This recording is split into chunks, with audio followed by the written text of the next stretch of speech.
మనందరికీ ఈజీగా అర్థం కావడానికి యేసుక్రీస్తు ప్రభులు వారు భూమి మీద పుట్టిన జీవితాన్ని ఒక 5 పార్ట్స్గా మనం డివైడ్ చేద్దాం. ఎన్ని పార్ట్స్? 5 పార్ట్స్గా. ఒకటి, పుట్టినప్పటి నుండి 12 సంవత్సరాల వరకు. రెండవది, 12వ ఏట నుండి 30వ ఏట వరకు. తర్వాత బ్యాప్టిజం నుండి డెత్ వరకు.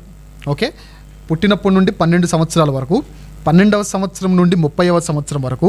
థర్డ్ది ఏంటంటే బ్యాప్టిజం నుండి డెత్ వరకు, అంటే 3.5 ఇయర్స్.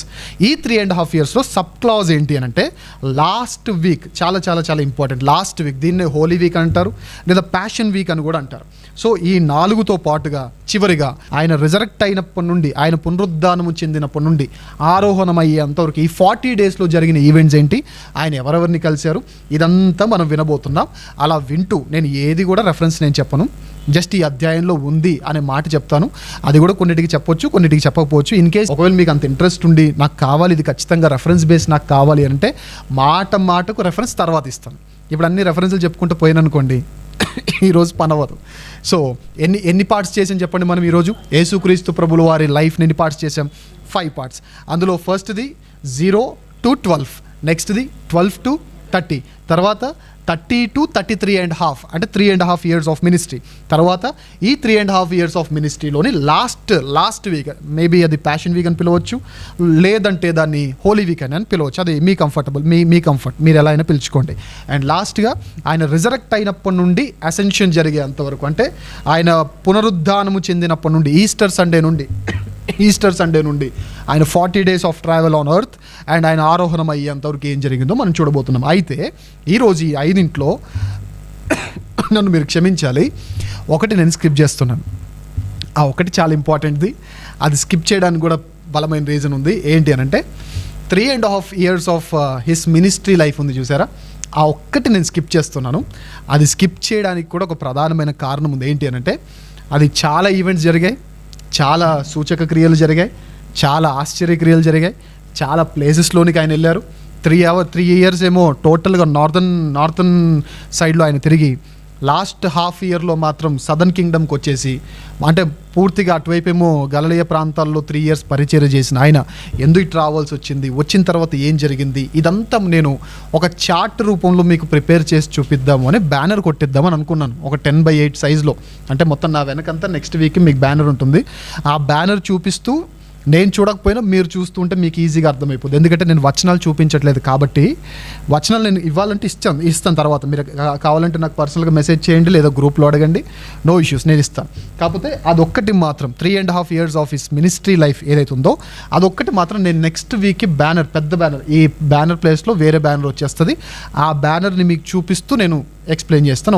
ఒక జనరల్గా ఒక లెక్చర్ ఏ విధంగా ఉంటుందో ఆ విధంగా నేను ఎక్స్ప్లెయిన్ చేస్తూ వస్తాను. So that you get it very easily, so that you understand it very better. ఈ ఉద్దేశంతో నేను దాన్ని స్కిప్ చేయడం జరుగుతుంది. అయితే ఈ రోజు మాత్రం ఈ 5 ఫస్ట్ 2 మనం చూడబోతున్నాం, లాస్ట్ 2 కూడా మనం చూడబోతున్నాం. సో ఇక ఆలస్యం చేయకుండా ఫస్ట్ది ఏంటి, 0 to 12 years of his age. ఏం జరిగింది అని అంటే మనందరికీ తెలుసు, యేసుక్రీస్తు ప్రభులు వారు బెత్లెహేములో పుట్టారు. కానీ ఎక్కడ పుట్టారు అంటే వీ హ్యావ్ నో ఐడియా. ఆయన ఎక్కడ పుట్టారు, బైబిల్ ఎక్కడ కూడా ఏ సమాధానం చెప్పలేదు. క్రిస్టియానిటీలో చాలామంది అనే మాట ఏంటంటే పశువుల పాకలో పుట్టాడు కదా అంటారు. సారీ, పశువుల పాకలో పుట్టాడని బైబిల్లో ఎక్కడా లేదు. ఆయన పశువుల పాకలో పుట్టాడు అని ప్రసంగాలు జరుగుతున్నాయి, ఆయన పశువుల పాకలో పుట్టాడు అని ఆల్రెడీ క్రిస్మస్ పాటలు కూడా ఉన్నాయి.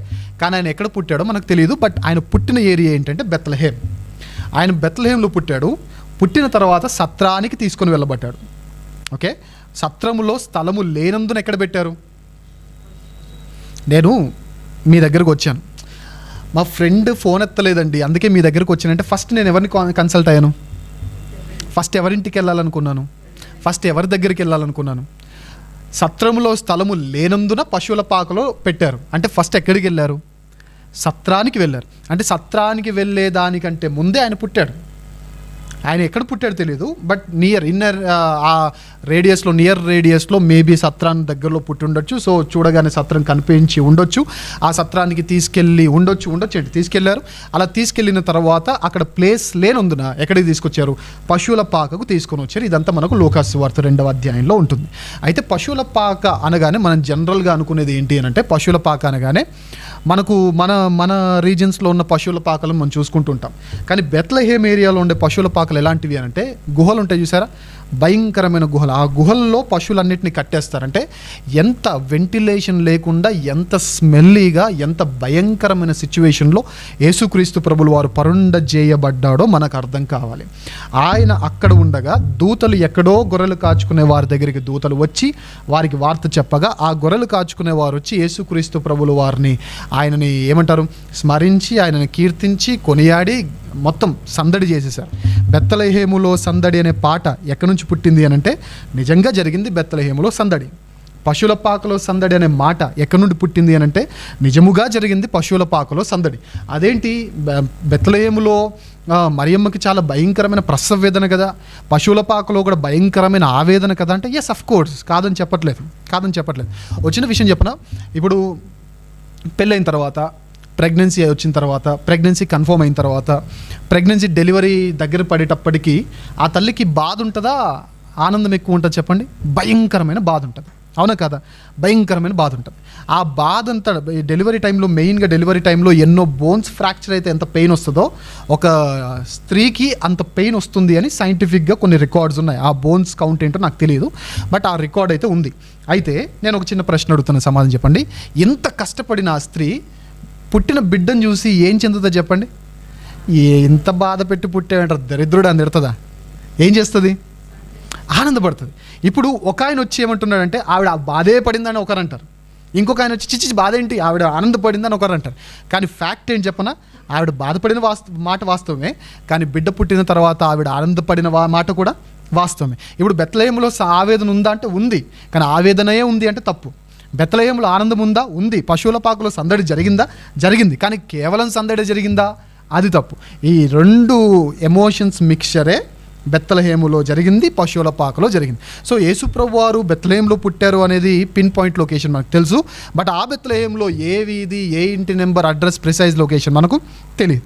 బట్ ఎక్కడికి తీసుకెళ్లారు ఫస్ట్ ఆఫ్ ఆల్ అంటే, లాడ్జ్కి తీసుకెళ్లారు. అందులో ప్లేస్ లేకపోయేసరి ఎక్కడికి తీసుకొని వచ్చారు?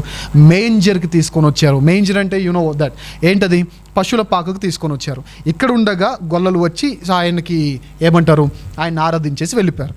ఆ తర్వాత బిబ్లికల్ ఇన్ఫర్మేషన్లో 8th డే తల్లి తండ్రి బిడ్డను తీసుకొని శిశువైన యేసుప్రభువారిని తీసుకొని సున్నతి చేయించడానికి యెరూషలేము దేవాలయానికి తీసుకెళ్ళినప్పుడు, సుమయోను అనే ఒక పర్సన్ ఆయన ఎత్తుకొని, ఆయనకున్న ప్రవచనం ఏంటి చెప్పనా, యేసయ్యను చూడకముందు నువ్వు చచ్చిపో అనే ప్రవచనం కలిగి ఉన్న వ్యక్తి సుమయోను అనే వ్యక్తి యేసుప్రభువారిని ఎత్తుకొని, ఈయన వివాదాస్పదమైన గుర్తు అని ఒక టైటిల్ యేసుప్రభువారికి ఇచ్చి, ఆ తర్వాత ఆ విషయాల్లో ఆనందించిన తర్వాత మరలా తల్లికి అప్పగిస్తే, ఆ తల్లి తీసుకొని మళ్ళీ ఎక్కడికి వెళ్ళిపోతుంది? ఇంటికి వెళ్ళిపోద్ది. అంటే పుట్టిన తర్వాత లాడ్జ్కి వెళ్ళాడు, లాడ్జ్ నుండి పశువుల పాకకి వెళ్ళాడు, పశువుల పాక నుండి యెరూషలేం దేవాలయంకి వెళ్ళారు, దేవాలయం నుండి ఎక్కడికి వెళ్ళిపోయారు? ఇంటికి వెళ్ళిపోయారు. ఆ ఇంటిలో నియర్లీ 2 years ఉండగా, ఎంత అనేది ప్రిసైజ్ టైం మనం చెప్పలేము, బట్ నియర్లీ అబౌట్ 2 years వాళ్ళు ఉండగా, ఎక్కడో తారను చూసి ఎవరు వచ్చారు? తూర్పు దేశపు జ్ఞానులు వచ్చారు. ఆ జ్ఞానులు రావడం ఈయన దగ్గర రాకుండా, యేసుప్రభు వారి దగ్గర రాకుండా ఎక్కడికి వెళ్ళారు? కింగ్ హేరోద్ దగ్గరికి వెళ్ళారు. కింగ్ హేరోద్ ఏం చేశాడు? మీరు వెళ్ళి పూజించిరండి, నేను పంపిస్తాను, నేను తర్వాత వచ్చి నేను కూడా మొక్కాలి కదా అని చెప్పేసి వీళ్ళని పంపించాడు. ఈ విషయాన్ని వాళ్ళు గుడ్డిగా నమ్మేసి వెళ్ళారు, ఆరాధించారు, బంగారము, బోలమును, సాంబ్రాణిని తెచ్చేసి పూజించి మొక్కి వెళ్ళిపోయారు. అయితే ఇక్కడ కూడా క్రిస్టియానిటీలో ఉన్న ఒక చిన్న అపోహ ఏంటంటే, ఎంతమంది జ్ఞానులు వచ్చారని కానీ ఎంతమంది అని చెప్తాను చెప్పండి? ఎవరు చెప్పారు బైబిల్లో ఉందని? ఎంతమంది జ్ఞానులు? పుట్టింది ఎక్కడంటే పశువుల పాక అంటే. గుడ్డిగా నమ్మడం. నిజంగా గుడ్డోళ్ళం మనం. ఎవరేది చెప్తే నమ్మేస్తాం. అది ఎవరేది చెప్తే. అందుకే కదా పరలోకపు తల్లి అనే టీచింగ్ వచ్చింది. దేవునికి భార్య ఉంది మీకు తెలుసా అని, ఉందేంటి, ఉండే ఉంటుంది మీరు చెప్తే అని అంటారు. ఎవరు ఏది చెప్తే అది గుడ్డిగా నమ్మొద్దు. We have scriptures, you should definitely observe that. ఎందుకంటే లాస్ట్ వీక్ మీకు చెప్పాను, బైబిల్ స్టడీలో మనం అప్లై చేయాల్సిన మెథడ్ ఏంటి చెప్పండి? SOAP method. See the scriptures, observe the scriptures, apply the scriptures, and most importantly practise the scriptures. ఈ 4 మిస్ అయినాయంటే మన జీవితం కూడా మిస్ అయిపోతుంది. సో యేసు ప్రభు వారి దగ్గరికి ఎంతమంది జ్ఞానులు వచ్చారు? We have no idea. కానీ ఎన్ని కానుకలు వచ్చినాయి? ఎన్ని రకాల కానుకలు వచ్చాయి? 3 రకాల కానుకలు వచ్చాయి. ఇప్పుడు సిస్టర్స్ అందరూ కలిసి ఒక శారీ ఇచ్చారనుకోండి, సంథింగ్ ఎవరికో. బ్రదర్స్ అందరూ కలిసి ఒక గిఫ్ట్, ఏమంటారు, సంథింగ్ ఏదో మేబీ అది ఒక చెట్టు కానివ్వచ్చు, లేదా ఏమంటారు డెకరేషన్ ఐటమ్ కానివ్వచ్చు, అలా ఇచ్చారనుకోండి. ఒక బర్త్డే పార్టీకి వెళ్ళాం, ఒక సిస్టర్ బర్త్డే పార్టీకి వెళ్ళాం, మీరు అందరూ వచ్చేమో శారీ ఇచ్చారు, బ్రదర్స్ అందరు కలిసి ఫ్రిడ్జ్ ఇచ్చారు. లెట్స్ సే అనుకుందాం, పెళ్ళైన తర్వాత జనరల్గా ఇస్తూ ఉంటారు కదా, అందరు కలిసి ఒకరేమో బీరువా ఇచ్చారు, అందరు కలిసి ఒకరేమో ఫ్రిడ్జ్ ఇచ్చారు. వచ్చిన గిఫ్ట్స్ ఎన్ని? 2. కానీ ఇచ్చింది ఎంతమంది? చెప్పలేము ఎంతమందో. గిఫ్ట్స్ని బట్టి మనుషులను కౌంట్ చేయకూడదు. వచ్చిన గిఫ్ట్స్ని బట్టి ఎంతమంది మ్యాజై వచ్చారు, ఎంతమంది వైజ్ మెన్ వచ్చారు అంటే there are three number of wise men that they came to Jesus Christ అని మాత్రం అనకూడదు. 3 డిఫరెంట్ కైండ్స్ ఆఫ్ గిఫ్ట్స్ వచ్చాయి, కానీ ఎంతమంది వైజ్ మెన్ అనేది మనకు తెలియదు. సో ఈ విషయాన్ని గుర్తుపెట్టుకోండి. ఆ తర్వాత హేరోదు చంపాలి అనుకుంటున్నాడు అనే విషయాన్ని తెలిసి 2 ఇయర్స్లో ఈ ఇంటిలో ఉండగా ఈ ఇంటి నుండి వారు ఎక్కడికి పారిపోతారంటే ఐగుప్తుకు పారిపోతారు. బైబిల్ పండితులు చెప్పిన మాట ఏంటంటే ఐగుప్తులో నియర్లీ 3 ఇయర్స్ వారు ఉన్నారు. ఎన్ని ఇయర్స్ ఉన్నా మనకి ఆ ఇయర్స్ని బట్టి రక్షణ కాదు కదా. ఇన్ని ఇయర్స్ ఖచ్చితంగా ఉండాలి అని చెప్పడానికి ఆ ఇయర్స్ని బట్టి మనకు రక్షణ ఆధారం లేదు. సో మేబీ 3 ఇయర్స్ ఉన్నారు. ఆ తర్వాత మరలా హేరోదు చనిపోవడం, అతని ప్లేస్లో అతని కుమారుడు, అతని సన్ మరలా రాజ్యాన్ని పరిపాలించడం, ఇదంతా జరుగుతున్నప్పుడు మరలా దేవదూత దర్శనాన్ని బట్టి ఎక్కడికి వచ్చేసారు చెప్పండి? నజరేతునికి వచ్చి నజరేతులో సెట్ అయిపోయారు. ఇది అలా సెట్ అయిపోయిన తర్వాత ఎవ్రీ ఇయర్ జెరూసలేంకి వెళ్ళొస్తూ ఉంటారు. ఎక్కడి నుంచి? నజరేతు నుండి ఎవ్రీ ఇయర్. అందులోనూ పాత నిబంధన ప్రకారంగా మీకు చెప్పాలి అని అంటే ప్రతి పురుషుడు సంవత్సరానికి 3 సార్లు యెరూషలేంకు వెళ్ళాలి. సంవత్సరానికి 3 ఈవెంట్స్లో యెరూషలేంలో వాళ్ళ ప్రెజెన్స్ను వాళ్ళు ఖచ్చితంగా అక్కడ అపియర్ చేయాల్సిందే. సో అంటే ఈ లెక్కను చూస్తే ఈ 12 ఇయర్స్లో 12 3s ఎంత? 36 టైమ్స్ యేసుక్రీస్తు ప్రభువుల వారు ఆయన చేసిన డ్యూటీ ఏంటంటే చెప్పండి? నజరేతు నుండి యెరూషలేం నుండి ఇంటికి, ఇంటి నుండి యెరూషలేం నుండి ఇంటికి. సో ఆయన చేసిన పని ఏంటి అంటే ఇది. This is what 0 to 12 years look alike. బైబిల్లో మనకున్న ఇన్ఫర్మేషన్ ఇది. అయితే ద మోస్ట్ కాంట్రవర్షియల్ సబ్జెక్ట్ ఏంటంటే 12 to 30 years ఆఫ్ ఏజ్ యేసుక్రీస్తు ప్రభుల వారు బైబిల్లో ఎక్కడా లేరు అని అంటారు. ఈవెన్ నేను చూస్తూ ఉంటానండి, చాలామంది పెద్ద పెద్ద జ్ఞానులుగా పిలువబడిన వారు కూడా పప్పులో వేసారో, తప్పులో వేసారో, తుప్పులో వేసారో కాళ్ళు నాకు తెలియదు, కానీ ఒక పెద్ద కాలు వేసారు తప్పులో. ఏంటది? వీరు మాట్లాడుతూ అనే మాట ఏంటంటే యేసుక్రీస్తు వారు nowhere in the Bible it states that where has he gone, we don't know. ఎక్కడికి వెళ్ళాడు మాకు తెలియదు, ఎక్కడ ఉన్నాడు, where is his presence, we don't know. 12 to 30 years of missing years of Jesus Christ అంటారు. Who told that? Missing years అని చెప్పింది ఎవరు? బైబిల్లో ప్రిసైజ్గా యేసుక్రీస్తు ప్రభుల వారు ఎక్కడ ఉన్నారో ఖచ్చితమైన ఆధారాలు బైబిల్లో ఉన్నాయి. కానీ నాకు అర్థం కాని విషయం ఏం చెప్పనా, బైబిల్లో తప్పు పట్టేవారు కనీసం మీరైనా ఒక స్టాండ్ మీద ఉండాలి, మనమైనా ఒక స్టాండ్ మీద ఉండాలి. ఎందుకంటే సెల్ఫ్ కౌంటర్ ఎప్పుడు మనకు పడకూడదు. మీకు డిబేట్ చేసిన అనుభవం ఉందో లేదో నాకు తెలియదు, డిబేట్స్ నాలెడ్జ్ ఉందో లేదో నాకు తెలియదు. ఒకళ్ళని మనం డిబేట్ చెయ్యాలి అంటే మనకు ఉండాల్సిన ఫస్ట్ థింగ్ ఏం చెప్పనా, మనం కౌంటర్ అయ్యాలి తప్ప మనకు సెల్ఫ్ కౌంటర్ పడకూడదు. సెల్ఫ్ కౌంటర్ పడ్డదంటే మనం ఓడిపోయినట్టే, అక్కడ ఓడిపోతాం. ఎందుకు ఈ మాట చెప్తున్నంటే యేసుక్రీస్తు ప్రభుల వారు 12 సంవత్సరాల నుండి 30 సంవత్సరాల వరకు ఎక్కడికి వెళ్ళారో తెలుసా అని కోడే కూశారు మన మేధావులు. ఏమని మాట్లాడారంటే ఎక్కడికో రాలేదు, భారతదేశంలో కాశ్మీర్లోని మన వేద పండితుల దగ్గరకు వచ్చి ఆయన అనేకమైన శాస్త్రాలను నేర్చుకున్నారు అన్నారు. వా అని క్లాప్స్ కొట్టే లోపు, ఫోన్లే క్లాప్స్ కొడదామని కొట్టే లోపు తూచు ఏసయ్యనే లేడు, చారిత్రక ఆధారాలు చూపించండి, మేము నమ్ముతాం ఏసయ్యని అన్నారు. మరి ఏసయ్యనే లేనప్పుడు మీరే అంటారు, ఏమంటారు చెప్పండి? ఏమన్నారు? ఆయన ఎక్కడికి వచ్చాడంట? వేద పండితుల దగ్గరికి వచ్చి మా వేద పండితుల దగ్గర శాస్త్రాలను నేర్చుకొని మా వేద పండితుల దగ్గర నేర్చుకున్న జ్ఞానాన్ని మరుగు చేసి, అంటే టైటిల్ తీసేసి ఇది నా జ్ఞానము అని చెప్పి ఇశ్రాయేల్కి వెళ్ళి ప్రకటించుకున్నాడంట. సో ఆయనకు అంత పేరు వచ్చింది. ఇన్ఫ్యాక్ట్ ఆ జ్ఞానం ఎవరిదో కాదు, మాది అన్నారు. సో ఆ జ్ఞానం మీదే అయినప్పుడు ఫాలో అవ్వచ్చు కదా, సింపుల్ థింగ్, అంతే కదా. ఆ జ్ఞానం మీదే, then follow. Very easy, very simple కదా. అలా చెబుతూనే ఫస్ట్ వాళ్ళు ఏమన్నారు, 12 నుండి 30 సంవత్సరాల వరకు మా దగ్గరికి వచ్చి నేర్చుకున్నారన్నారు. అంతలో మాట మార్చి ఏమన్నారు, తూచి అసలు ఆయన లేనే లేడు, కావాలంటే రుజువులు చూపించండి అన్నారు. పోనీ రుజువులు చూపిద్దాము అని పోతే మనం ఒకవేళ ట్రై చేసామనుకోండి, వాళ్ళు ఇచ్చే క్వశ్చన్స్ ఏం చెప్పనా, రాధా మనోహర్ దాస్ గారు 26 questions ఎనీవన్ కెన్ ఆన్సర్, ఎవరైనా దమ్ముంటే ఆన్సర్ చేయండి అని రండి అని చాలామంది పిలిచేసరికి ఆయన ఇచ్చిన కండిషన్ ఏం చెప్పనా, ఏం చెప్పాడంటే, మీరు పూర్తిగా మీ తాత ముత్తాతల నుండి పూర్తిగా హిందూస్ అయి ఉండాలి, అలాంటి వాళ్ళతో నేను డిబేట్ చేస్తా అన్నాడు. నాకు ఇప్పటికీ అర్థం కాని విషయం ఏంటంటే, ఆయన ఇంటర్వ్యూలో ఇప్పటికీ కొందరు పాస్టర్లకు ఫోన్ చేస్తాడు, నీకు ఎవరైనా ఆన్సర్ ఇవ్వాలి అని అంటే పూర్తిగా హిందువులు అయి ఉండాలి, అంతే కదా, తాత ముత్తాతల నుండి పూర్తిగా క్రిస్టియన్స్ అయి ఉండాలి, హిందూ నుంచి బ్యాక్గ్రౌండ్ నుంచి కన్వర్ట్ అవ్వకూడదు, సారీ ఫర్ దాట్. అయితే పూర్తిగా క్రిస్టియన్స్ అయి ఉండాలి. మరి డిబేట్ చేయాలంటే, డిబేట్లో ఆన్సర్ చెప్పాలంటే, లేదా మీ ప్రశ్నలకు ఆన్సర్ చెప్పాలంటే ఏమో పూర్తిగా క్రిస్టియన్స్ అయి ఉండాలి. కానీ ఎవరైనా ఇంటర్వ్యూలో చూసారా, ఆయన వెంటనే ఒక పాస్టర్కి ఫోన్ చేసేసి అయ్యా నానా ఇది ఉంది కదా బైబిల్లో, ఏంటి నాన్న అని అడుగుతారు. మరి ఆ నాన్నగారు పూర్తిగా క్రిస్టియన్ మీకు చెప్పిన నాన్నగారు ఎవరండి? అంతే కదా. ఆయనకు ఆన్సర్ చెప్పాలి అంటే పూర్తిగా క్రిస్టియన్ అవ్వాలి అన్నప్పుడు ఈయన డిబేట్స్లో కూర్చొని, ఇంటర్వ్యూస్లో కూర్చొని ఆయన వచ్చేసి ఏంటి, ఎవరో పాస్టర్లకు ఫోన్ చేసేసి, ఏదో కొంచెం తెలియని వాళ్ళు ఉంటారు చూసారా, వాళ్ళకి ఫోన్ చేసి వాళ్ళని మధ్యలో ఇరికించడానికి ప్రయత్నాలు తప్ప ఇంకేమైనా ఉందా?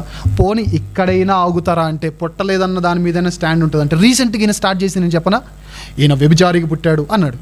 మరి పుట్టాడా పుట్టలేదా ఏదో ఒక కన్ఫర్మేషన్, పుట్టాడనే కాశ్మీర్కి వచ్చిందని ఒక వాదన, తర్వాత వీళ్ళ నోటి నుండి వచ్చిందంటే అసలు ఆయన పుట్టలేదు అని. ఇప్పుడు వీళ్ళే మాట్లాడుకుంటున్న మాట ఏంటంటే, ఈయన వ్యభిచారికి పుట్టాడు అని మాట్లాడుతాను. నాకు అనిపిస్తుంది వీళ్ళందరూ మేబీ ఇంటర్వ్యూస్కి ఇచ్చే ముందు ఒకసారి సిండికేట్లా ఫామ్ అయిపోయి మనం ఏది వదులుదాము సమాజానికి అని మాట్లాడుకుంటారేమో నా డౌట్. అది నిజమో కాదు నాకు తెలియదు, కానీ మాట్లాడుకుంటారేమో నా డౌట్. ఎందుకంటే అందరూ ఒకే రకమైన టాక్స్ ఉంటాయి చూడండి. అప్పుడు కాశ్మీర్ విషయంలో కూడా అందరూ ఒకే రకమైన టాక్, తర్వాత ఆయన పుట్టలేదని చెప్పాడు కూడా అందరూ ఒకే రకమైన టాక్. మళ్ళీ ఆ ఏజ్ గ్యాప్ దాటేసరికి, ఆ టైం లైన్ దాటేసరికి ఇప్పుడున్న టైం లైన్లో మాట్లాడుతుంది ఏంటంటే ఈయన వ్యభిచారికి పుట్టాడని. ఐదర్ ఆఫ్ దీస్ ఏదైనా ఒకదానికి కన్ఫైన్ అయితే, ఏదైనా ఒకదానికి కన్ఫర్మ్ అయితే, ఏదైనా ఒక స్టాండ్ మీద నిలబడితే అది నిజమా కాదా నిరూపించడానికి క్రిస్టియానిటీలో పెద్దలు చాలామంది ఉన్నారు. కానీ వాళ్ళతో మాట్లాడతారా? మాట్లాడరు. అయితే వీళ్ళు చెబుతున్నట్టుగా నిజముగా యేసు ప్రభు వారి గురించిన చారిత్రాత్మకమైన 12 to 30 years ఆఫ్ ఏజ్కి సంబంధించిన ఆ డీటెయిల్స్ బైబిల్లో లేవా, ఉన్నాయా అని మనకు తెలియాలంటే ఒక్కసారి ఈ వచనాన్ని మనం ఓపెన్ చేద్దాం బైబిల్లో నుంచి. లూకాసు సువార్త 2వ అధ్యాయం 50వ వచనము 51వ వచనాన్ని కూడా మనం చూద్దాం. అయితే ఆయన తమతో చెప్పిన మాట వారు గ్రహింపలేదు, అంతటా ఆయన వారితో కూడా బయలుదేరి, church can you read it very louder. Next ఉన్న బయలుదేరి తర్వాత ఉన్న పదజాలం ఏంటి చెప్పండి, ఆ లొకేషన్ పేరు ఏంటి చెప్పండి, నజరేతునకు వచ్చి. ఎక్కడికి వచ్చినాయంట? 12th ఇయర్లో ఆయన దేవాలయంలో ఇందాక చెప్పానా, 12th ఇయర్లో ఆయన వెళ్తూ దేవాలయంలో ప్రశ్నలు అడుగుతున్న విషయాన్ని నేను మర్చిపోయి ఉంటాను, బట్ చెప్పాను దేవాలయానికి వెళ్ళొస్తున్నాడు. అందులో 12th ఇయర్లో మనకున్న మెయిన్ ఫినామినా, మెయిన్ సందర్భం ఏంటంటే దేవాలయంలో ప్రశ్నలు అడుగుతున్నాడు. అయితే మై డియర్ చర్చ్, కైండ్లీ ఈ మాటను మాత్రం గుర్తుపెట్టుకోండి. నేను ఒక్క 2 seconds వెనక్కి వెళ్ళి మళ్ళీ ముందుకు వస్తున్నాను. దేవాలయములో ప్రశ్నలు అడుగుతున్న యేసుక్రీస్తు ప్రభులు వారిని చూసి మనం నేర్చుకోవాల్సిన విషయం ఏంటి చెప్పనా, మీకు ఏ డౌట్ ఉన్నా, మీకు ఏ ఇన్ఫర్మేషన్ కావాలన్నా బిబ్లికల్గా, వితౌట్ ఎనీ అంటే ఏ వెనక ఆలోచన లేకుండా, వితౌట్ ఎనీ సెకండ్ థాట్ మీరు వెళ్ళి మీ సేవకులను ఖచ్చితంగా డౌట్స్ అడగొచ్చు.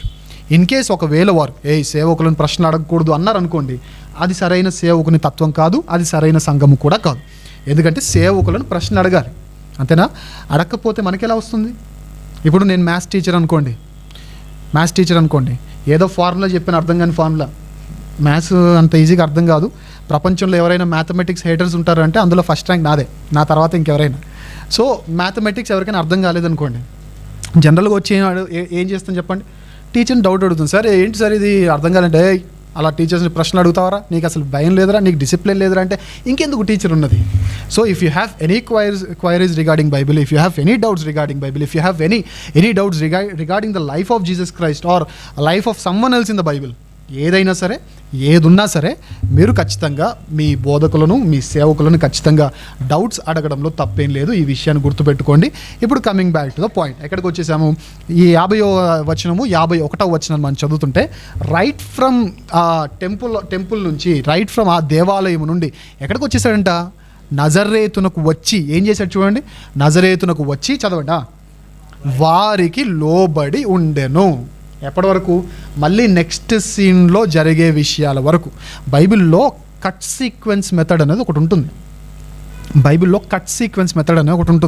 అంటే అన్నీ చెప్పడు, మెయిన్ ఇన్ఫర్మేషన్ చెప్తాడు దేవుడు. అలా అన్నంత మాత్రాన మెయిన్ ఇన్ఫర్మేషన్ చెప్తూ అన్నీ చెప్పనంత మాత్రాన జరగలేదని కాదు. మీకు అర్థం కావడానికి ఒక చిన్న ఉదాహరణ చెప్తాను. ఆవగింజను గురించిన ఒక ఉపమానం బైబిల్లో ఉంటుంది, మత్తయి సువార్త 13లో. ఆవగింజ భూమి మీద ఉన్న విత్తనములన్నింటిలో చిన్నదే, కానీ అది పెరిగినప్పుడు అంటాడు. చిన్నది ఎట్లా పెరిగింది? విత్తనం పెరగాలంటే ఏం చేయాలి? భూమిలో నాటాలి. నాటిన తర్వాత ఏం జరగాలి? కొరంథీ పత్రికలు అంటాడు, ఓ అవివేకి, నీవు విత్తినది చచ్చితేనే కానీ బ్రతికింపబడదు కదా అంటాడు.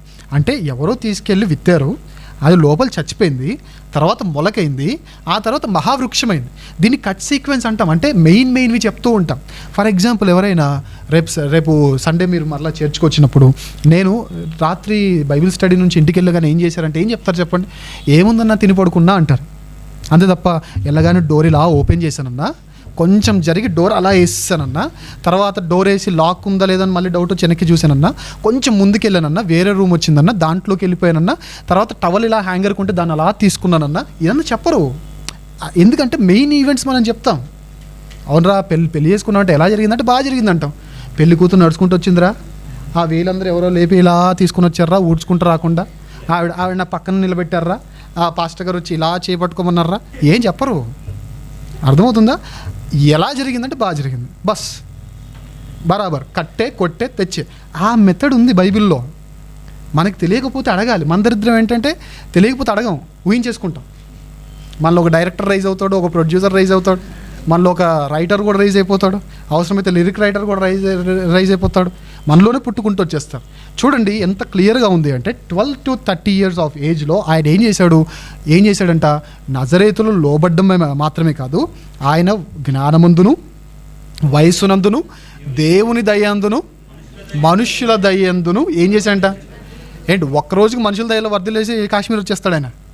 ఎన్ని డేస్ ఉండాలి మనుషుల దయలో వర్ధిల్లాలి అంటే? వాళ్ళు వర్ధిల్లుచూ ఉండేను. కంటిన్యూస్ టెన్స్, అది కంటిన్యూస్ టెన్స్. అక్కడ ఉన్నాడు పైగా అండ్ బైబిల్లో ఆయనకున్న పేరేంటో ఒకసారి మత్తయి సువార్తలో మనందరికీ తెలుసు.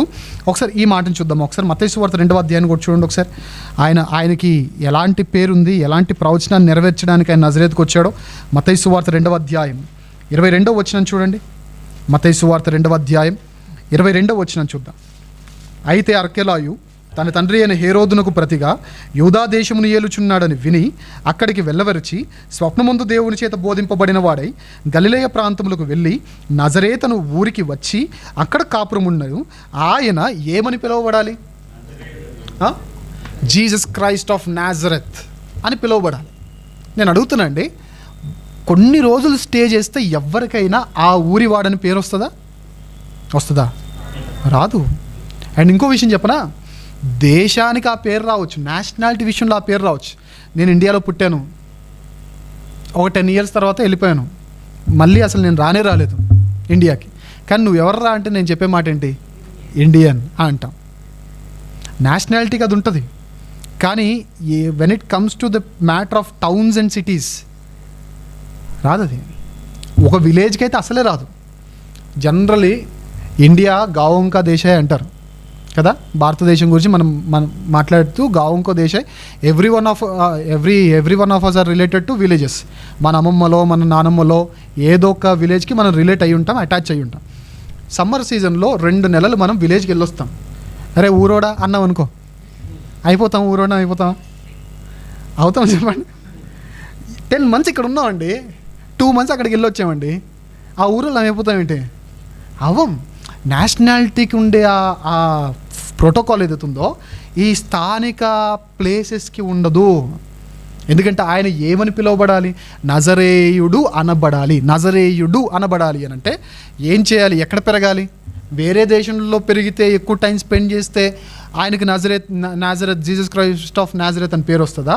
లేదా ఇక్కడే ఎక్కువ టైం స్పెండ్ చేయాలా? మీకు అర్థం కావడానికి ఇంకో చిన్న ఉదాహరణ.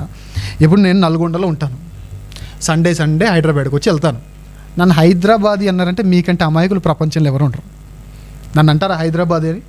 అలా నేను హైదరాబాద్కి రావట్లేదా? వస్తాను, ఎవ్రీ వీక్ హైదరాబాద్ వస్తాను. కానీ నేను ఏ వాసి అంటే జనరల్గా ఏం చెప్తారు? నల్గొండ వాసి. అవునా కాదా? ఇప్పుడు యేసు ప్రభు వారు 0 to 12 ఒకవేళ అనుకుందాం, మేబీ 3 years 2 years ఏమో చైల్డ్హుడ్ తీసేస్తే, బాల్యం తీసేస్తే, తర్వాత 3 years ఏమో అక్కడ ఏమంటారు ఐగుప్తులో తీసేస్తే, ఇంచుమించు ఒక 6 years తీసేద్దాం అనుకుందాం. తీసేద్దాం, రౌండ్ ఫిగర్ చేసి 6 years తీసేద్దాం. ఇంకా 6 years ఓన్లీ నాజరేత్లో 6 years ఉన్నాడు అనుకుందాం. 12 నుంచి 30 years వరకు ఎక్కడో ఉన్నాడు అనుకుందాం. ఈ 6 years ఆయన నాజరేత్లో ఉన్నందుకు నజరేయుడు అని పిలువబడతాడా? లేదు. మోస్ట్ ఆఫ్ ద టైం ఆయన ఎక్కడ పెరగాలి? ఈ ప్రవచనం నెరవేరాలంటే నజరేతులోనే పెరగాలి. అండ్ ఇంకో విషయం, ప్రవచనం నిరర్ధకం అవుతుందా? అవ్వదు. అందుకే ఆయనకున్న పేరు ఏంటంటే నజరేయుడైన. మత్తయి సువార్త 26:71, మార్కు సువార్త 1:24, 10:47, 14:67, 16:6, లూకా సువార్త 4:34, 18:37, 24:19, యోహాను సువార్త 1:45, 18వ అధ్యాయం 5వ వచనం, 7వ వచనం, 19వ అధ్యాయం 19వ వచనం, అపోస్తలుల కార్యములు 2వ అధ్యాయం 22వ వచనం, 3వ అధ్యాయం 6వ వచనం, 4వ అధ్యాయం 10వ వచనం, 6వ అధ్యాయం 14వ వచనం, 10వ అధ్యాయం 38వ వచనం, 22వ అధ్యాయం 8వ వచనం, 26వ అధ్యాయం 9వ వచనం ప్రకారంగా ఆయనకు బైబిల్లో ఆయనను సంబోధించిన పద్ధతి ఏంటి అని అంటే ఈయన నజరేయుడైన యేసు. నేను అడుగుతున్నా, ఓన్లీ 6 years ఆఫ్ ఏజ్ గ్రూప్లో, 6 years ఆఫ్ టైం లైన్లో ఒక ఊరిలో మనం ఉంటే ఆ ఊరికి సంబంధించిన వారం అవుతామా? మరి నజరేయుడైన యేసు అని పిలువబడ్డాడంటే డెఫినెట్గా ఆయన ఎక్కడున్నాడని అర్థం? నజరేతులోనే ఉన్నాడు. పైగా ఇంకో వచనాన్ని కూడా చూద్దాం. మత్తయి సువార్త 13వ అధ్యాయం, మత్తయి సువార్త 13వ అధ్యాయం 51 నుండి 58 వచనాలు చూద్దాం. మత్తయి సువార్త 13వ అధ్యాయం 51 నుండి 58 వచనాలను మనం చూద్దాం. ఉపమానాలన్నీ మంచి ఇంత జ్ఞానాన్ని ప్రదర్శించిన తర్వాత 53 నుంచి చదువుదాం. యేసు ఈ ఉపమానాలు చెప్పి చాలించిన తర్వాత ఆయన అక్కడి నుండి వెళ్ళి స్వదేశమునకు వచ్చి సమాజ మందిరములో వారికి బోధించుచుండెను. అందువలన వారు ఆశ్చర్యపడి, ఈ జ్ఞానమును, ఈ అద్భుతములు ఇతనికి ఎక్కడి నుండి వచ్చాయి? అరే, మన కళ్ళ ముందు పెరిగినవాడు చూడండి, ఈ ఫ్లేవర్లో మాట్లాడలేదా వాళ్ళు? అరే, మనతో ఉన్నవాడు, మనతో పెరిగాడు, పోనీ బయటికి వెళ్ళి వచ్చాడంటే లేదు. పోనీ బయటికి వెళ్ళి ఏమైనా వచ్చి వేరే దగ్గర ఏమైనా మంచి శ్రీ చైతన్య నారాయణ ఏమైనా కాలేజీలో జాయిన్ అయ్యి వచ్చాడంటే లేదు. మనతో ఉండి ఏమంటున్నాడు చూడండి, ఈ ఆశ్చర్యపడి ఈ జ్ఞానమును, ఈ అద్భుతములను ఇతనికి ఎక్కడి నుండి వచ్చాయి? ఒకవేళ నిజంగా ఆయన వేరే దగ్గర నేర్చుకొని వస్తే ఏమంటారు చెప్పండి? కాశ్మీర్ నుండి వచ్చాయి అని అంటారు. అంతే కదా? ఆయన కాశ్మీర్ నుంచే నేర్చుకొని వస్తాయి. వీళ్ళు ఏమంటారు? అరే, ఈ జ్ఞానం కాశ్మీర్లో భలే ఉందిరా బాయ్, ఏముందిరా బాయ్ అంటారు. కానీ వీళ్ళు ఏమంటున్నారు? ఎక్కడి నుంచి వచ్చాయి? మనతో ఉంటున్నాడు, ఇతని తల్లి పేరు, ఇతను వడ్లవాణి కుమారుడు కాదా? ఇతని తల్లి పేరు మరియ కాదా? యాకోబు, యోసేపు, సీమోను, యూదా అనువారు చూడండి, మొత్తం ఫ్యామిలీ డీటెయిల్స్ కూడా ఇచ్చేస్తున్నారు ఆ వ్యక్తిని చూసి వాళ్ళ తండ్రి పేరు, తల్లి పేరు, అన్నదమ్ముల పేర్లు, సహోదరుల పేర్లు, చెల్లెల పేర్లు చెబుతున్నారంటే గమనించండి, ఆ వ్యక్తి బాగా పరిచయమైన వాడై ఉండాలి. ఆ 12వ సంవత్సరం బయలుదేరి 30 సంవత్సరానికి వచ్చిన తర్వాత ఆ 30వ సంవత్సరం అలా ప్రత్యక్షంగానే, నువ్వు వడ్లవాని కుమారుడు కావా అని అంటారేంటి? అంటారా? అనరు. ఏదో అనాలని, బైబిల్ని అనాలని తప్పుపడుతున్నారు. కానీ పోనీ వాళ్ళ తప్పులైనా కొంచెం ఒక స్టాండ్ ఉందంటే అది కూడా లేదు. బైబిల్లో ఆ డెఫినేషన్ లేదు, బైబిల్లో ఆయన ఎక్కడున్నాడు లేదని చెప్తున్నారు. కాబట్టి ఇదంతా చెప్తున్నాను. ఇతను వడ్లవాని కుమారుడు కాడా? ఇతని తల్లి పేరు మరియ కాదా? యాకోబు, యోసేపు, సీమోను, యూదా అను వారు ఇతని సహోదరులు కారా? ఇతని సోదరీమణులందరూ మనతోనే ఉన్నారు కారా? ఇతనికి కార్యములన్నీ ఎక్కడి నుండి వచ్చినని చెప్పుకొని మరలా ఈయన కాశ్మీర్ నుండి వచ్చినాయి, లేదా చైనాకి వెళ్ళి నూడిల్స్ తిని వచ్చారని చెప్పలేదు. చైనాకి వెళ్ళాడంట, జపాన్కి వెళ్ళాడంట, ఎక్కడి నుంచి వెళ్ళాడు నాకు ఇప్పటికీ అర్థం కావట్లేదు. ఒకవేళ జరుగుంటే నిజంగా ఈయన బయటికి వెళ్ళి వచ్చాడు కాబట్టి ఇదంతా నేర్చుకొని వచ్చి ఉంటాడు అని అనుకునేవారు. కానీ అది కాకుండా ఎక్కడి నుంచి వచ్చాయి అని ఆశ్చర్యపడుతున్నాయంటే మనతో ఉన్నవాడు, ఈ ఫ్లేవర్ కనపడుతుంది చూడండి వాళ్ళ ప్రశ్నల్లో. అప్పుడు యేసుప్రభు అన్నాడు చూడండి, అయితే యేసు మీకు తెలియదు కదా నేను కాశ్మీర్కి వెళ్ళి వచ్చాను అని చెప్పలా. ఏమన్నాడు యేసు? ప్రవక్త తన దేశములోను తన ఇంటను తప్ప మరి ఎక్కడైనను ఘనహీనుడు కాడని వారితో చెప్పాను. కావాలంటే గమనించండి, మనం బయట వాళ్ళకి ఎంత గొప్ప అయినా మన ఇంట్లో మనం అదే బయటికి వెళ్ళి మీరు ఎన్ని నీతులు ఏం చెప్పండి, ఇంట్లోకి వెళ్ళి చెప్తే పోరా అంటారు. అవునా? బయటికి వెళ్ళి అందరితో మంచిగా మాట్లాడి బ్రదర్ లేదు బ్రదర్, నో బ్రదర్ ఇలా మాట్లాడి స్టైలిష్గా మధ్య మాట్లాడుతున్నారు కదా. అమ్మ దగ్గరికి వెళ్ళి అమ్మ ఏమో అనండి, ఏరా ఏమైందిరా అని అంటారు. నమ్మట్లేదు. ఎందుకు అనంటే స్వదేశంలోనే ఉండి స్వదేశంలోనే పెరిగి వీళ్ళతోనే పాటు పెరుగుతూ ఉండి సడన్గా అంతవరకు తనలో తాను చూపించిన ఒక టాలెంట్ని, తాను ప్రదర్శించిన ఒక కొత్త రూపాన్ని వీళ్ళ ముందు ప్రదర్శించేసరికి ఎక్కడి నుంచి వచ్చాయి అని అంటున్నారు. అప్పుడు యేసుప్రభు వారు అంటున్న మాట ఏంటంటే స్వదేశంలో జనరల్గా ఇవన్నీ కామన్లే అంటున్నాడు. పైగా ఒక ఇంపార్టెంట్ విషయాన్ని చూపిస్తాను. 4వ అధ్యాయం 16 వచనం, లూకాసు వార్త 4వ అధ్యాయం 16 వచనం చూద్దాం. చూడండి ఎంత ఎంత ఎంత మంచి వర్డింగ్ ఉంటుంది చూడండి. 4వ అధ్యాయము 16 వచనం లూకాసు వార్త. చూడండి ఎంత సౌండింగ్ కానీ ఆ వర్డ్ సెంటెన్స్ ఫార్మేషన్ కానీ ఎలా ఉంది చూడండి. తరువాత ఆయన తాను పెరిగిన నజరేతునకు, ఎక్కడ పెరిగాడు? నజరేతులో పెరిగాడు. పైగా ఆయనకు ఒక అలవాటు ఉందంట నజరేతులో ఉండగా. ఏంటి అలవాటు? తన వాడుక చెప్పున విశ్రాంతి దినమున. తాను పెరిగిన నజరేతులో ఆయన ఉన్నాడు, అక్కడికి వెళ్ళాడు. అక్కడ తన వాడుక చెప్పున ఏం చేశాడంట? విశ్రాంతి దినాన సమాజ మందిరానికి వెళ్ళాడంట. అంటే నజరేతులో ఆయన ఉండి ఏం చేసేవాడు? ప్రతి విశ్రాంతి దినాన ఏం చేసేవాడు? సమాజ మందిరానికి వెళ్ళేవాడు. ఇంత ఇన్ఫర్మేషన్ బైబిల్లో పెట్టుకొని లేదు లేదు లేదు అని అంటే ఇక వాళ్ళకి మనం చెప్పక్కర్లేదండి. మనం చెప్పినా కానీ దీన్ని కూడా మార్చగలిగిన సమర్థులు వాళ్ళు. ఎందుకంటే క్రిస్టియానిటీ ఎప్పుడైనా ఈ క్వశ్చన్స్కి ఆన్సర్ ఇవ్వలేదు. కారణం ఏం చెప్పనా? మన షేర్స్ కంటే వాళ్ళ షేర్ కెపాసిటీ ఎక్కువ. అంతేగా, వాళ్ళ పర్సంటేజ్ ఎక్కువ ఉన్నప్పుడు వాళ్ళు 70 కోట్ల మంది షేర్ చేస్తే మనం 30 కోట్ల మంది అనుకున్నాం. ఫర్ ఎగ్జాంపుల్ మనం 30 కోట్ల మంది షేర్ చేస్తే ఎవరిది ఎక్కువ రీచ్ అవుద్ది? ఆ కేకలే గెలిచిన ప్రతి కేక నిజమైన కేక్ కాదు. వీధిలో కుక్కలు అరుస్తాయి, మనం దానంత అరవకలేనంత మాత్రాన్ని కుక్క మనకంటే గొప్పదంటే ఎట్లా? అంతే కదా. 10 కుక్కలు 10 మనుషులు పెడదాం, అరవండి అని పోటీ పెడదాం. ఎవరు అరిస్తే వాళ్ళే గొప్ప అని చెప్దాం. ఎవరు గొప్పగా ప్రూవ్ చేయబడతారు చెప్పండి? 10 కుక్కలు అక్కర్లేదు, 2 కుక్కలు అరిస్తే చాలు. సో మన అరుపులను బట్టి కాదు మన స్టామినా రుజువయ్యేది, మన క్యారెక్టర్ని బట్టి, ఉన్న సబ్జెక్ట్ని బట్టి. సో ఎప్పుడు బైబిల్ ప్రకారంగా ఎప్పుడు బైబిల్ని మనం నిరూపించగలమంటే ఒక డిబేట్ జరగాలి. బైబిల్ సత్యము, బైబిల్ మీద వేస్తున్న అబండాలన్నీ ఇవన్నీ తప్పు అని చెప్పడానికి, ఇదంతా తప్పు అని నిరూపించాలంటే ఏం చేయాలంటే పర్మిషన్ తీసుకొని ఒక డిబేట్ జరగాలి. పోలీసులు ఇంకెవ్వరు ఆపకుండా పర్మిషన్ తీసుకొని డిబేట్ జరగాలి. అందులోనూ లొకేషన్ తెలియకూడదు. వస్తే మళ్ళీ ఓడిపోయే టైంకి వచ్చేసి గొడవలు చేసేసి క్లోజ్ చేసే అవకాశాలు ఉంటాయి. లొకేషన్ తెలియకూడదు. ఆ లొకేషన్ తెలియకుండా ఒక సీక్రెట్ లొకేషన్లో ఓన్లీ వక్తల మధ్య, కెమెరామెన్స్ మధ్యలో ఒక డిబేట్ పెట్టాలి. పెట్టి రూల్ ఏం పెట్టాలి చెప్పనా? What ever the logic you apply to me, the same reaction నా నుంచి వస్తుంది. అంటే ఇప్పుడు ఫర్ ఎగ్జాంపుల్ నేను ఒక దేవుణ్ణి లేదా మీరు ఇంకో దేవుణ్ణి, మన ఇద్దరి మధ్యలో గొడవలు జరుగుతున్నాయి. నేను పెళ్లి చేసుకుంటే నువ్వు తప్పు అన్నావు అనుకోండి, నువ్వు చేసుకుంటే కూడా తప్పు.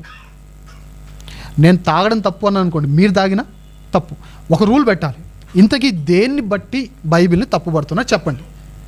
ఈ ఈ కండిషన్స్ని బట్టి బైబిల్ని తప్పుపడుతున్నాం అనంటే అవే కండిషన్స్ అక్కడ కూడా అప్లై చేయాలి. అక్కడ అప్లై చేసినప్పుడు మీరు దీన్ని ఎలా అయితే మాట్లాడారో దాని గురించి కూడా మీరు మాట్లాడాలి. మీరే మాట్లాడి మరి దీన్ని కరెక్ట్ అంటున్నారు, దీన్ని తప్పన్న మీరు దీన్ని తప్పనగలరా అంటే అనము అంటారు.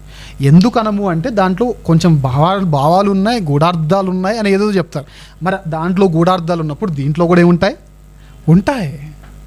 రూల్ ఒకటే పెట్టి కండిషన్స్ అన్నీ సేమ్ కండిషన్స్ పెట్టి అప్పుడు మీరు ఈ బైబిల్కి ఏ రూల్ని అయితే అప్లై చేశారో అదే రూల్ని మేము కొన్ని రెఫరెన్సెస్ చూపిస్తాం, వాటికి కూడా అప్లై చేయండి అని చెప్పినప్పుడు ఈ డిబేట్ జరిగినప్పుడు అందులో కూడా బూతులు ఇవేం లేకుండా ప్రేమపూర్వకంగా జరిగిందనుకోండి, అప్పుడు తెలుస్తుంది సబ్జెక్ట్ ఎవరిలో ఉంది అని. క్రిస్టియానిటీలో దీనికోసం పెద్దలు ఎప్పటి నుంచో లైఫ్ని సాక్రిఫైస్ చేసిన వాళ్ళు ఉన్నారు. ఎప్పుడైనా ఇలాంటి అవకాశం రాకపోదా అని. సో మేము చిన్నవాళ్ళం, మాతో డిబేట్లు రారు, బచ్చగలరా మీరు అంటారు. అవును, మేము చిన్నవాళ్ళమే. పెద్దవాళ్ళు ఉన్నారు, మరి వాళ్ళతో చేయొచ్చు కదా. హ్యాపీలీ మంచి పర్మిషన్ తీసుకొని చేస్తే సత్యం ఏంటి అసత్యం ఏంటి అని బయలుపడుతుంది.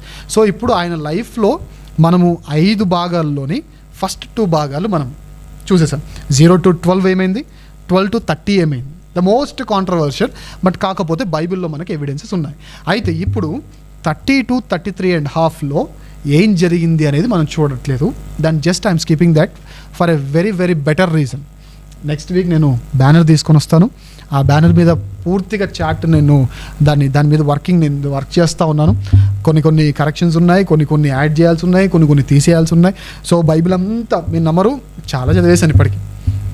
ఇది ఈరోజు చెప్పడానికి మత్తయి సువార్త ఒకరోజు, మార్కు సువార్త ఒకరోజు, లూకా సువార్త ఒకరోజు, యోహాను సువార్త ఒకరోజు చదివి నేను అంత ఇన్ఫర్మేషన్ అంతా రాసుకొని దాని నుంచి మళ్ళా 1 అవర్లో చెప్పగలిగినంత ఇన్ఫర్మేషన్ అంతా మళ్ళీ పక్కకి రాసేసుకొని చాలా స్టడీ చేశాను. బట్ ఆ విషయాలు నేను చెప్పకపోవడానికి రీజన్ ఇన్ఫర్మేషన్ లేక కాదు. ఇన్ఫర్మేషన్ ఆల్రెడీ ఉంది, బట్ మీకు ఇంకా అర్థం అవ్వడానికి, నేను చెప్పేది మీకు అర్థం అవ్వడానికి కోసం. మరి దానికోసం మళ్ళీ నేనేదో కష్టపడి చెప్పడం ఎందుకు, మీకు అర్థం కాకుండా తెల్లమొఖాలు ఏషియన్ పెయింట్లు వేసుకుని వెళ్ళడం ఎందుకు, ఇవన్నీ ఎందుకు, ఆ బాధ ఎందుకు. నెక్స్ట్ వీక్ చాలా హ్యాపీగా ఇదంతా పక్కకు పెట్టేద్దాం, ఇవన్నీ పక్కకు పెట్టేద్దాం. టోటల్గా బ్యానర్లో నేను ఒక స్టిక్ పట్టుకొని మ్యాథ్స్ టీచర్ లాగా పంతుల్లాగా వినండి రా పిల్లలు, దెబ్బలు పడతాయి అని చెప్తూ నేను కూడా ఏదో సరదాగా మంచిగా ఆయన మినిస్ట్రీ డీటెయిల్స్ అంతా, మినిస్ట్రీ ట్రావెల్ అంతా ఎలా ఉందో మనం చూద్దాం. ఇక skipping to the 4th part of his life. ఏంటి, ద లాస్ట్ వీక్ లేదా హోలీ వీక్ లేదా ప్యాషన్ వీక్లో ఏం జరిగింది. అయితే జనరల్గా Sunday, Monday, Tuesday, Wednesday, Thursday, Friday, Saturday, సండేతో ఈ 8 days ఆఫ్ దీని గురించి నేను మాట్లాడతాను. అయితే ఈ సండేని పామ్ సండే అంటాం, మండేని జనరల్గా మండే అని పిలిచేస్తాం, ట్యూస్డేని మాత్రం బిజీ ట్యూస్డే అని పిలుస్తారు బిబ్లికల్ లాంగ్వేజ్లో. సండేనేమో పామ్ సండే అంటారు, Monday as usual it's a Monday. తర్వాత ట్యూస్డేని మాత్రం బిజీ ట్యూస్డే అని పిలుస్తాం, వెన్స్డే మాత్రం సైలెంట్ వెన్స్డే అంటాం, థర్స్డే మాత్రం మాండీ థర్స్డే అంటాం, ఫ్రైడేని గుడ్ ఫ్రైడే అంటాం, Saturday as usual Saturday, and Sunday వచ్చేసి ఈస్టర్ సండే అని పిలుస్తాం. అయితే ఇందులో జరిగిన ఈవెంట్స్ ఏంటో ఒక్కొక్కటిగా చూద్దాం. ఇక్కడ వెళ్తూ కొన్ని మంచి విషయాలు కూడా మనం నేర్చుకుందాం. ఓకే, సండే రోజు మనందరికీ తెలుసు ఏం జరిగిందంటే, the grand entry of official కింగ్గా grand entry into the Jerusalem.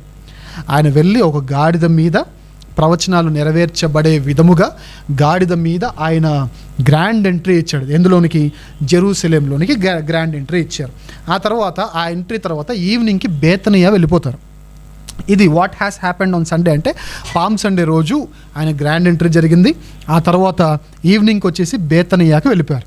తర్వాత మండే రోజు ఏం జరిగిందంటే, బేతనియా నుండి మరలా వస్తూ ఉండగా మనకు అంజూరపు చెట్టు ఒకటి కనబడుతుంది కదా, మనందరికీ తెలుసు అంజూరపు చెట్టు, ఫిగ్ ట్రీ అంటాం. మీరు ఎంతమంది అంజూరపు చెట్టు చూసారా? చూడని వాళ్ళు చాలామంది ఉన్నారు. ఓకే, నెట్లో అంజూరపు చెట్టు అనుకోండి, ఇంకేం చేస్తాను చెప్పండి, మీకోసం తేలేను నేను, ఇంకా తప్పదు, ఇక అదొకటే ఆప్షన్. ఇక అయితే అంజూరపు చెట్టు దూరం నుంచి చూస్తేమో ఆకులు ఉన్నాయట, దగ్గరకు వచ్చి చూసేసరికి ఏంటి, కాయ ఆకులు తప్ప ఇంకేం లేవు. ఆయన ఆకులేసి దగ్గరకు వచ్చి చూశాడు, కాయలు లేవు. ఇక్కడ చాలామంది మాట్లాడేది ఏంటి అంటే, అరే కనీసము దూరంలో ఉన్న చెట్టుకి కాయలు ఉన్నాయా లేవా తెలియని వాడు ఈయన దేవుడు ఎట్లా అయ్యాడు బై అని అడుగుతారు చాలామంది. అక్కడ బైబిల్లో ఒక మంచి ప్రిసైజ్ ఆ లొకేషన్లో మంచి మాట ఉంటుంది, ఏంటంటే ఇది ఆయన శిష్యులు వినిరి అని అంటారు. అంటే దాని అర్థం ఏసైకి తెలియక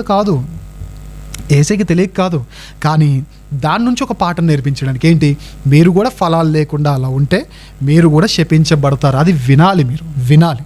సో ఆ ఉద్దేశంతో ఆ సీన్ని క్రియేట్ చేసి ఆయన దగ్గరికి తీసుకెళ్ళారు. సో అలా వెళ్ళారు, శపించిన తర్వాత అంతవరకు మనం చూడని the other side of Jesus Christ ఆ రోజు మనకు కనబడుతుంది. ఏం జరిగింది అంటే, కరుణామయుడు, దయామయుడు టైటిల్స్ని యేసుప్రభువు వారు ఒక్కోసేపు అలా పక్కకు పెట్టేసి ఏం తీసుకున్నాడు చెప్పండి, కొరడా తీసుకున్నాడట. ఎలాంటి వాడిని కొడతాడు అనుకుంటున్నారు? క్రిస్టియన్ చర్చెస్లో ఈ మాటలు చెప్తే హర్ట్ అవుతారు, ఈ మాటలు చెప్తే ఫీల్ అవుతారు. మరి తప్పు చేసినప్పుడు ఇది తప్పు అని చెప్పాలి కదా.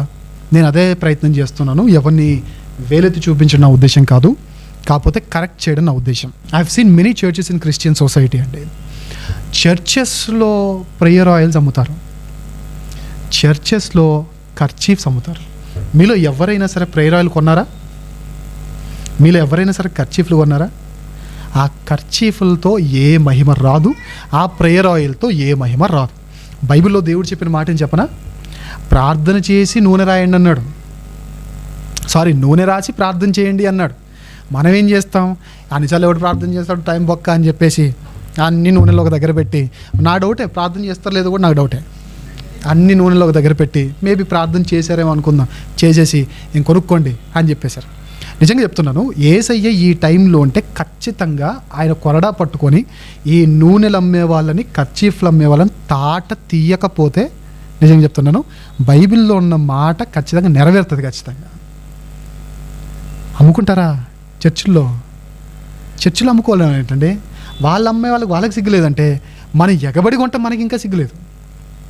ఇలాంటివి ఖచ్చితంగా చర్చెస్లో ఆగాలి. అండ్ సెకండ్ థింగ్ ఏం చెప్పనా, యేసు ప్రభు వారు ఎలాంటి వారిని కొట్టాడంట ఆ రోజు, ఎలాంటి వాళ్ళ మీద కొరడా జులిపించాడంట, రూకలు మార్చువారు, రూకలమ్మువారు అన్నీ అమ్ముతున్నారు. ఈ మధ్యకాలంలో క్రిస్టియన్ చర్చెస్లో ఉన్న అతిపెద్ద దరిద్రం ఏం చెప్పనా, వేలం పాట అండి. మీరు నమ్ముతారో లేదు నాకు తెలియదు కానీ, ఆంధ్రాలో కొన్ని చర్చెస్కి వాక్యం చెప్పడానికి వెళ్ళాను. వాక్యం చెప్పి కూర్చున్నాను. నాకు టైం అవుతుందండి, నేను వెళ్ళిపోవచ్చా అని అడిగాను. బ్రదర్ ఏం లేదు, ఒక్క 5 నిమిషాలు కూర్చోండి, పాట ఉంటుంది, పాట అయిపోగానే వెళ్ళిపోదురు అన్నారు. పాట అంటే నేనేమనుకున్నాను, రాజా నీ సన్నిధిలో నేను ఉంటానయ్యా, మేలు చేయక నీ ఉండలేవయ్యా, ఈ పాట అనుకున్నాను. వచ్చారు, గుడ్డిలా పట్టుకున్నాను, దేవుని పాట 500 అన్నారు. గుడ్డు, కోడి గుడ్డు అక్కడ స్టార్ట్ చేశారండి. అది స్టార్ట్ చేశారు, ఆ పాట అలా వెళ్ళిపోతాం. ఇంకొక ఆయన వచ్చాడు, అరటి పండ్లు తీసుకొని వచ్చాడు, దేవుని పాట అని స్టార్ట్ చేశారు. ఈ మధ్యకాలంలో ఇన్స్టాగ్రామ్లో, ఫేస్బుక్లో వైరల్ అవుతుంది ఏంటంటే, మొదటి రకం క్యాలెండర్ పాట, రెండవ రకం క్యాలెండర్ పాట, మూడవ రకం క్యాలెండర్ పాట.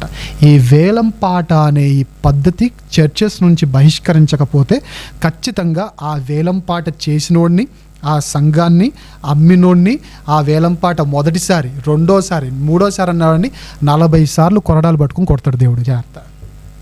డెఫినెట్లీ అండి, దేవుని సంఘంలో ఇలాంటి పిచ్చి పిచ్చి వ్యాపారాలు జరగకూడదు. అలా జరిగినందుకు ఏం జరిగింది చెప్పండి, మండే రోజు మండిపోయింది ఆయనకి, అంతే కదా.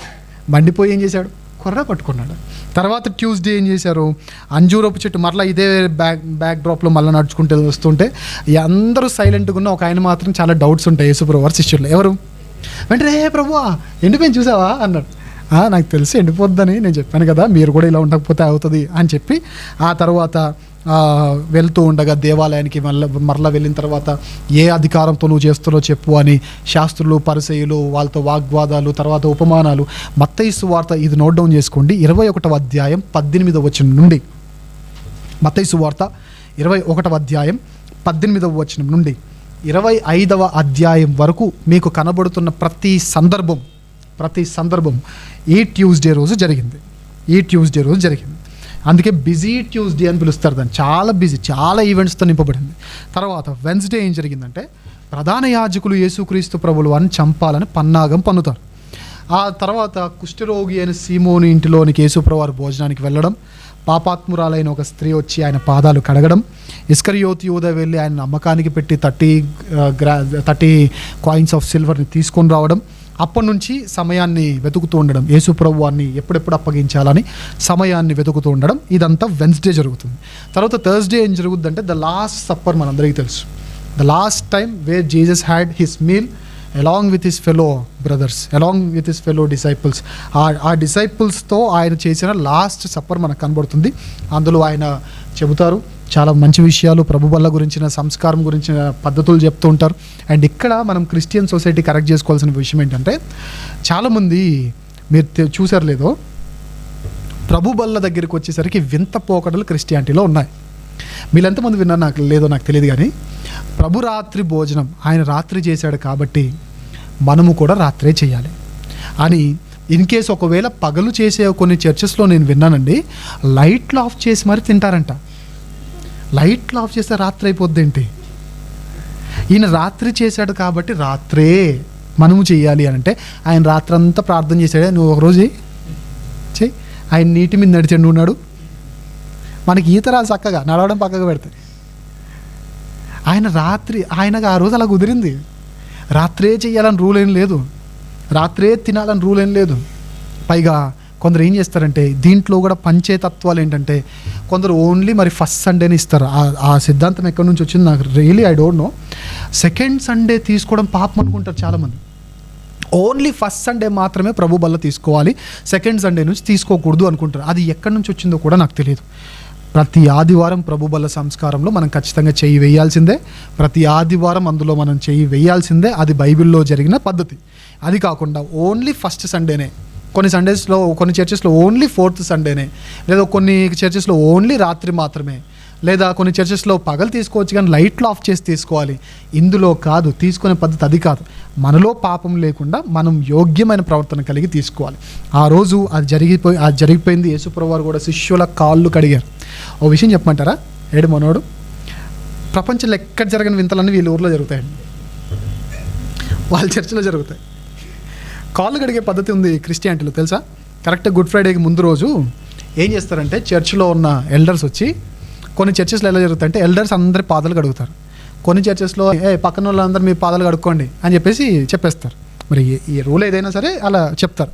వాళ్ళ చర్చిలో అంట ఆ పాదాలు కడిగే రోజంట, వదిన నువ్వు రా వదిన, దాని పాదాలు నేను కడగడం ఏంటి, నువ్వు నా పక్కన కూర్చొని నీ పాదాలు కడుగుతా అంటారంట. అసలు పాదాలు కడిగే ప్రక్రియను దేవుడు పెట్టిందే తగ్గింపు కోసం. మళ్ళీ ఇందులో కూడా అది ఎప్పుడు నా పక్కన కూర్చుంటుంది, ఈరోజు కూడా అదే నా పక్కన కూర్చుంది అనుకో, ఆ ముష్టి దంతి కాలు నేను కడగాలి, దాని కాలు నేను కడగడం ఏంటి, నువ్వు వచ్చి నా పక్కన కూర్చో అంటారంట. ఇంకా ఎందుకు కడుగుతారు నాకు తెలియదు కానీ మీరు డెటాల్ వేసి కడిగినా మీ పాపాలు పోవు, ఇంకోటి డొమెక్స్ వేసి కడిగినా కానీ పోవు.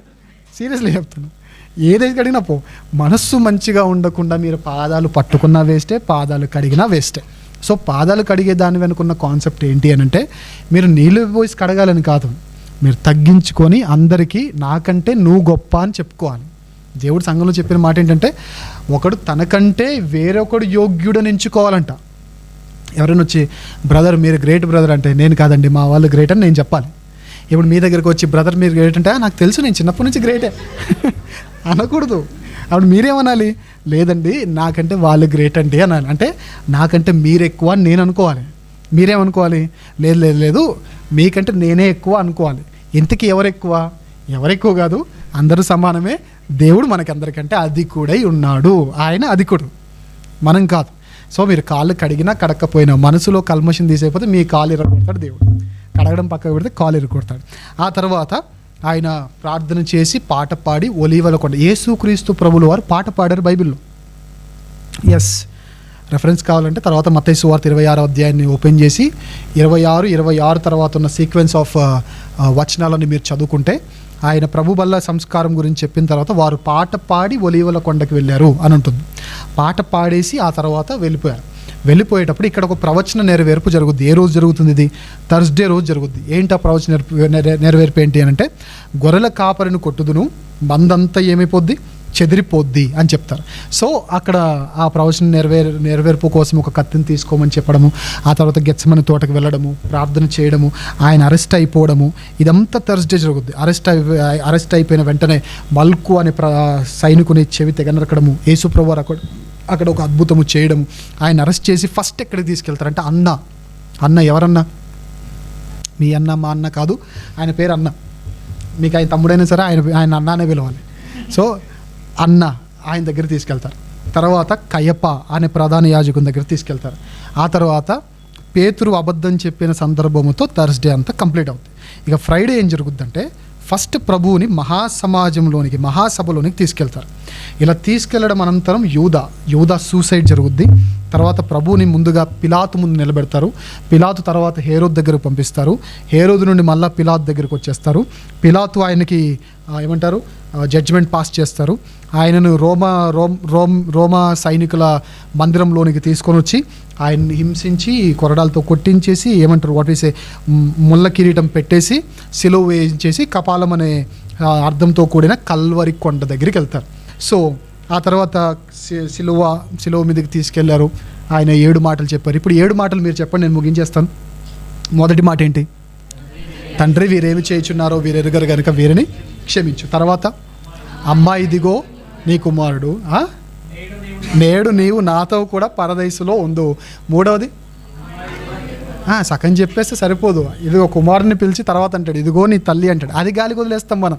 తర్వాత 4వది, నా దేవా నన్ను ఏల చేయి విడిచితివి అంటాడు. 5వది, దప్పిగొనుచున్నాను అంటారు. 6వది, సమాప్తమైంది అంటాడు. 7వది, తండ్రి నా ఆత్మను నీ చేతికి అప్పగించుకొంచున్నాను అంటాడు. ఇంతటితో ఫ్రైడే క్లోజ్. తర్వాత సమాధిలో పెట్టారు, సమాధి క్లోజ్ చేశారు, సీల్ వేస్తారు, ఫ్రైడే క్లోజ్. సాటర్డే అంతా సైలెన్స్, ఎవరు బయటకు వచ్చినా చంపేస్తారు కాబట్టి సాటర్డే అంతా సైలెన్స్. సండే ఎర్లీ మార్నింగ్ జరిగింది ఏంటంటే భారీ భూకంపం జరిగింది, రాయి దొర్లింది. ఆ రాయి దొర్లింది, చాలామంది అడుగుతారు, ఈ యేసుప్రభు బయటికి రావడానికి రాయి దొర్లింది ఎందుకండి అని అంటే, రాయి దొర్లింది ఏసే బయటికి రావడానికి కాదు, వీళ్ళు లోపలికి వెళ్ళడానికి.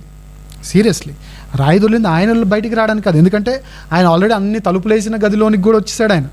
ఆయన మహిమదేహంతో ఉన్నాడు. ఈ మధ్యకాలంలో చాలామంది అడుగుతున్నారు, యేసయ్యకి చారిత్రాత్మకమైన రుజువులు ఎక్కడ ఉన్నాయి, చూపించండి, ఒక్క ఎముకను చూపించి. అదే లేదనే కదా, అదే ఆయన గొప్పతనం. ఆయన చచ్చిపోయినోడు కాదు, తిరిగి లేచాడు. That is his ability. ఆయనకు మాత్రమే గొప్పతనం ఏంటంటే చనిపోయి తిరిగి లేచాడని చెప్తుంటే గిట్టక ఒక్క ఎముకను చూపిస్తాను, నువ్వు నమ్మకపోయినా పర్లేదు, ఆయన ఎముకలు అయితే లేవు. నువ్వు నమ్మనట్టు నమ్మకం ఇంకేం చేయలేము. ఆయన ఎముకలు ఉన్నాయని ఆయన పునరుద్ధాన శక్తిని మేము తక్కువ చేయలేము, నీ నమ్మిక కోసం 100% తక్కువ చేయలేము. అయితే ఆ తర్వాత ఏమంటారు, రిజరక్షన్ జరిగింది. ఆ రిజరక్షన్ జరగడంతో సండే మనకు రిజరక్షన్ వరకు చాప్టర్ క్లోజ్ అయిపోతుంది. ఇక లాస్ట్ అండ్ ఫైనల్ చాప్టర్ ఏంటంటే, రిజరక్షన్ జరిగిన తర్వాత 1 2 3 4 5 6 7 8 9 టైమ్స్ యేసుక్రీస్తు ప్రభులు వారి ప్రత్యక్షతలు బైబిల్లో మనకు కనబడతాయి. అందులో ఫస్ట్ మగ్దలేనే మరియాకు కనబడతారు. సెకండ్, ఇతర స్త్రీలకు కూడా కనబడతారు. థర్డ్, ఎమ్మాయి మార్గంలో నడుచుకుంటూ వెళ్తుంటే ఇద్దరికి కనబడతారు. ఫోర్త్, పేతురు అండ్ శిష్యులకు కనబడతారు, అప్పుడు తోమ ఉండరు. ఫిఫ్త్, 8 దినముల తర్వాత తోమా కూడా ఉన్నప్పుడు మిగిలిన 11 మంది శిష్యులకు కనబడతారు.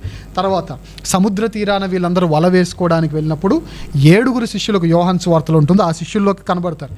తర్వాత గలిలయ ప్రాంతంలోని ఒక పర్వతం దగ్గర 500 మందికి యేసు ప్రవర్తన ప్రత్యక్షతను చూపిస్తారు. ఆ తర్వాత వీళ్ళందరినీ కూర్చోపెట్టుకొని, శిష్యులందరినీ కూర్చోపెట్టుకొని గొప్ప పరిచయం అప్పగిస్తాడు. ఏంటా గొప్ప పరిచయం అంటే, ఇదిగో మీరందరూ వెళ్ళి సమస్త జనులను నాకు శిష్యులనుగా చేయండి. మత్తయి సువార్త 28వ అధ్యాయం లాస్ట్ సీక్వెన్స్ ఆఫ్ వర్సెస్ కానీ, మార్కు సువార్త 16వ అధ్యాయం లాస్ట్ సీక్వెన్స్ ఆఫ్ వర్సెస్ కానీ అక్కడ ఆయన చెప్పడం జరుగుతుంది. అండ్ లాస్ట్ ఆరోహణం, ఒలీవల కొండ దగ్గరికి వెళ్ళి ఆరోహణం చెందడం జరుగుతుంది. ఇంతటితో యేసు ప్రభు వారు 0 to 12 years ఆఫ్ ఆయన ట్రావెల్, తర్వాత 12 to 30 years of his life, తర్వాత 30 to 33 మనం స్కిప్ చేసాం. అందులో లాస్ట్ వీక్ ఏం జరిగిందో చూసాం. తర్వాత ఆరోహణమైన తర్వాత ఎవరెవరికి కనపడ్డారో కూడా మనం చూసాం.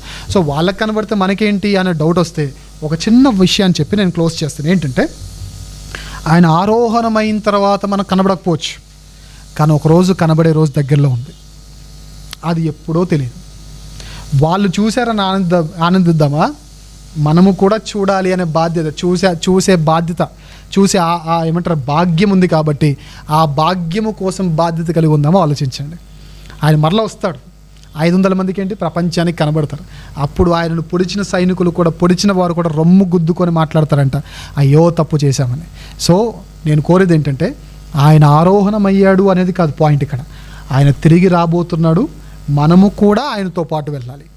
సో అక్కడ మనం వెళ్ళాలి అని అంటే, రాకడలో ఎత్తబడ్డానికి కావాల్సిన ప్రతి అర్హత, లేదా ఎత్తబడే సంఘంలో చేర్చబడ్డానికి కావాల్సిన ప్రతి అర్హత మనం కలిగి ఉండాలి. అలా కలిగి ఉండాలంటే ముందుగా బ్యాప్టిజం తీసుకోవాలి, తర్వాత తెలిసినంతలో నమ్మకంగా ఉండాలి, విధేయులుగా ఉండాలి, తర్వాత ఏ పాపం లేకుండా, ఇన్ కేసు ఒకవేళ మిస్టేక్ జరిగింది, బై మిస్టేక్ ఒక మిస్టేక్ జరిగింది అనుకోండి, జరిగితే వెంటనే అది మిస్టేక్ అని తెలియగానే మనము వెంటనే కరెక్ట్ చేసుకొని మరలా రాకడ వైపు మనం ప్రయాణం చేస్తూ ఉండాలి. ఎందుకంటే ఇదిగో ఆయన త్వరగా వచ్చుచున్నాడు. ఇప్పుడు మనకు ఉండాల్సిన ఏమేంటి చెప్పనా, ఇది కాదు మనకు ఉండాల్సింది. అందుకే ప్రతి సండే మన చర్చిలో సెకండ్ కమింగ్ సాంగ్ పాడించడానికి రీజన్ ఏంటనుకుంటున్నారు?